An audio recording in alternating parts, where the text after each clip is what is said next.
Hello friend, welcome to my channel garden scape. আপনি যদি আমাদের চ্যানেলে নতুন হয়ে থাকেন অবশ্যই আমাদের চ্যানেলটিকে সাবস্ক্রাইব করুন এবং আমাদের চ্যানেলের সমস্ত আপডেট তথ্য পেতে পাশে থাকা বেল আইকনটিকে প্রেস করুন। বন্ধুরা, চলুন ভিডিওটি শুরু করা যাক। আজ আমরা আপনাদের দেখাবো কি করে আপনারা আপনাদের ছাদ বাগানে মিনিয়েচার টগর লাগিয়ে তা থেকে প্রচুর পরিমাণে ফুল পাবেন। হ্যাঁ বন্ধুরা, এই গাছটি অত্যন্ত জনপ্রিয় একটি গাছ। আপনাদের ছাদ বাগানে আপনারা লাগাতেই পারেন এবং খুব সহজ পরিচর্যার মধ্যে দিয়ে এই গাছে খুব সুন্দর ফুল পাওয়া যায় এবং ফুলের সংখ্যাও প্রচুর পরিমাণে হয়, প্রচুর পরিমাণে কুড়ি আসে এবং প্রচুর পরিমাণে ফুল পাওয়া যায়। তো চলুন দেখে নিই আজ এই গাছটির পরিচর্যা সম্পর্কে, আমরা কি করে এই গাছের পরিচর্যা করব এবং কি করে এই গাছ আমরা লাগাবো টবে এবং তা থেকে প্রচুর পরিমাণে ফুল পাবো। তার খুঁটিনাটি সমস্ত রকম পরিচর্যা সম্পর্কে আজ আমরা জেনে নিই। প্রথমে গাছটি সম্পর্কে বলে নিই। এই গাছটির দুটি ভ্যারাইটি আছে। একটি হচ্ছে বড় ভ্যারাইটি, যে ভ্যারাইটিটির ফুলের সাইজটি এর থেকে একটু বড় হয় এবং সেটি একরকম টগর। আর একটা ডবল ভ্যারাইটির টগর, যে টগরটি এর থেকে আরও বড় হয়। ঠিক আছে, এরকম দু তিন রকম ভ্যারাইটির টগর পাওয়া যায়। তার মধ্যে এটা সবচেয়ে ছোট ভ্যারাইটির, এই জন্য এটাকে বলা হয় মিনি টগর।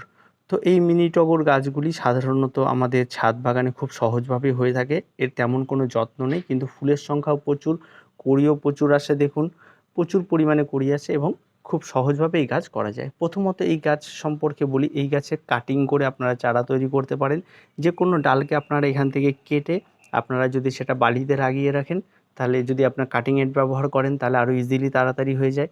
আর যদি এমনি নর্মালি যদি মাটিতে লাগিয়ে রাখেন তাহলে অবশ্যই হবে। তো এর চারা নিয়ে কোনো চিন্তার কোনো কিছু নেই, খুব সহজভাবে এর চারা তৈরি করা যায়। দ্বিতীয়ত, এই গাছ মাটি কী করে তৈরি করবেন। এই গাছ আপনারা চাইলে যে কোনো মাপের টবে ব্যবহার করবেন, তবে খেয়াল রাখবেন বড় মাপের টব হলে গাছের শেপ খুব সুন্দর হয়। আপনারা সবসময় বড় মাপের টব বা মাটিতেও যদি এই গাছ লাগাতে পারেন তাতেও গাছের কিন্তু শেপ খুব সুন্দর হয়। তো অনেকে অনেক কিছুই ভাবতে পারে, তো অনেকে অনেক রকমভাবে এই গাছ করতে পারে, কিন্তু আপনারা যখন টবে লাগাবেন এই গাছে তেমন বিশেষ পরিচর্যার কিছু নেই। এই গাছটিতে আপনারা সবার প্রথমে যেটি ব্যবহার করবেন সেটি হলো গোবর সার, আর তার সঙ্গে দেবেন একটু কোকোপিট। কেন কোকোপিট ব্যবহার করবেন? কারণ এই সময় সূর্যের তেজ প্রচুর পরিমাণে থাকে, যার ফলে আপনার মাটি সবসময় শুকিয়ে যেতে পারে। কিন্তু কোকোপিট যদি থাকে তাহলে কোকোপিট কিন্তু গাছের মোটামুটি একটা জল ধরে রাখতে সক্ষম।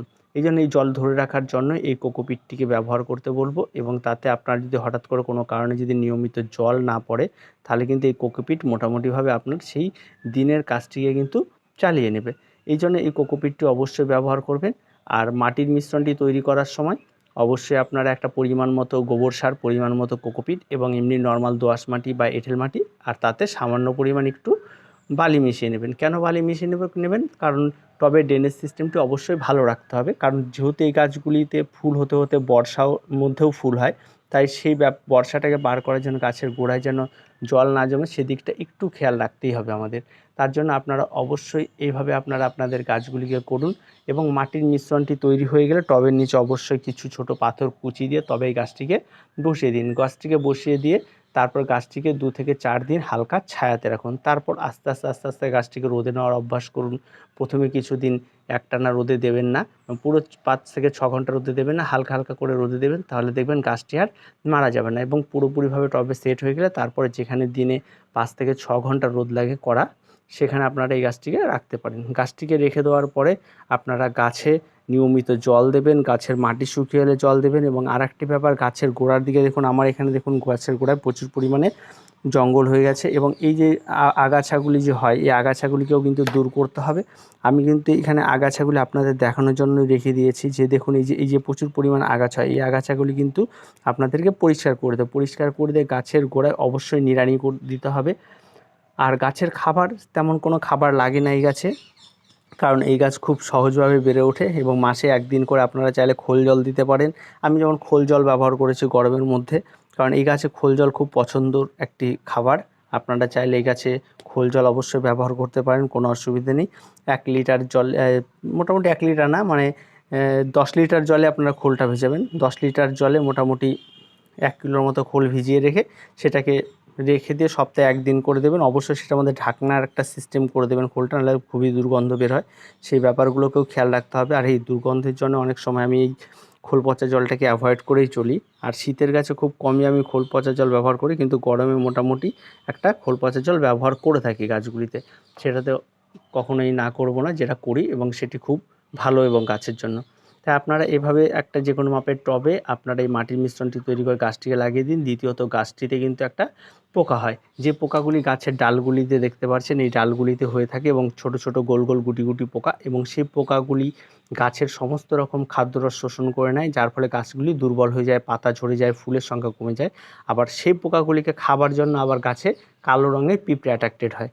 তো এই দু ধরনের অ্যাট্রাক্টেড হয়ে থাকে এবং একটা জিনিস থেকে হয়। এই ধরনের যদি পোকা আপনাদের অ্যাট্রাক্টেড হয়ে থাকে তাহলে আপনারা অবশ্যই পেস্টিসাইড ইউজ করতে পারেন। পেস্টিসাইড ইউজ করার সময় অবশ্যই আপনারা গাছে মানে পেস্টিসাইডের দোকানে গিয়ে অবশ্যই আপনারা দেখিয়ে নেবেন যে এই ধরনের পোকা ধরেছে, তারপরে আপনারা ব্যবহার করবেন। অযথা যে কোনো পেস্টিসাইড ব্যবহার করলে সব পেস্টিসাইডে সব পোকা মারা যায় না, সেই জন্য আপনারা অবশ্যই এই ব্যাপারগুলিকে খেয়াল রাখবেন। খেয়াল রেখে তবে আপনারা গাছগুলিকে স্প্রে করবেন, তাতে দেখবেন আপনারা সঠিক স্প্রে সঠিক আপনারা সেই পেস্টিসাইডটা পাবেন এবং তাতে গাছটি কিন্তু আরও ভালো থাকবে এবং আপনার গাছ অনেক সুস্থতা বজায় থাকবে। এই জন্য আপনাকে অবশ্যই এই ব্যাপারগুলিকে খেয়াল রাখতে হবে, তবেই কিন্তু গাছগুলি সুন্দরভাবে বেড়ে উঠবে। আর যদি আপনারা এই ব্যাপারগুলিকে খেয়াল না রাখেন তাহলে কিন্তু গাছের অনেক ক্ষতি হয়। অনেক সময় সব পেস্টিসাইড কিন্তু সব গাছে সহ্য হয় না, কিছু কিছু গাছে পাতা ঝলসেও যায়। এই জন্য এই ব্যাপারগুলিকে অবশ্যই খেয়াল রাখবেন। আর পেস্টিসাইড ব্যবহারের সময় অবশ্যই মুখে মাস্ক আর হাতে গ্লাভস নেবেন, কারণ পেস্টিসাইড অত্যন্ত মানুষের জন্য, আমাদের জন্য এবং সকলের জন্য ক্ষতিকারক। এই ব্যাপারগুলি অবশ্যই আপনাদেরকে দেখতে হবে কিন্তু। আর গাছটি যেখানে ফুল সানলাইট পায় সেরকম জায়গাতেই রাখবেন। আর মাঝে মধ্যে অ্যান্টিফাঙ্গাল স্প্রে করতে পারেন, কারণ এই গাছে তেমন কোনো রোগ হয় না অ্যান্টিফাঙ্গাল স্প্রে করার মতো, ঠিক আছে? সেরকম কোনো রকমই রোগ হয় না, আপনারা খুব ইজিলিভাবে এই গাছটি করতে পারেন। এবং গাছের ফুল দেখুন একসঙ্গে প্রচুর পরিমাণে ফুল আসে এবং প্রচুর পরিমাণে ফুলও হয় এবং দেখতেই পাচ্ছেন, এবং গাছটিতে প্রচুর ফুল হয়েছে এবং প্রচুর গাছের পাতা দেখুন। এবং যদি গাছটিতে আপনার ফুল না হয়, গাছের শেপ দেখে আপনার খুবই মন ভরে যাবে এবং গাছটি অত্যন্ত সুন্দর শেপের হয়। আর দ্বিতীয়ত এই গাছের যেটা সবচেয়ে বড় ব্যাপার হয় সেটি হচ্ছে গাছটি থেকে সুন্দর বনসাই আপনি করতে পারবেন। এটিকে আপনি চাইলে আপনার নিজের ইচ্ছামতো শেপ দিয়ে এই গাছটিকে আপনি তৈরি করতে পারবেন। তো বন্ধুরা, আজকে ভিডিওটি এ পর্যন্ত। ভিডিওটি ভালো লাগলে অবশ্যই লাইক, শেয়ার এবং কমেন্ট করুন এবং আমাদের চ্যানেলটিকে অবশ্যই সাবস্ক্রাইব করুন।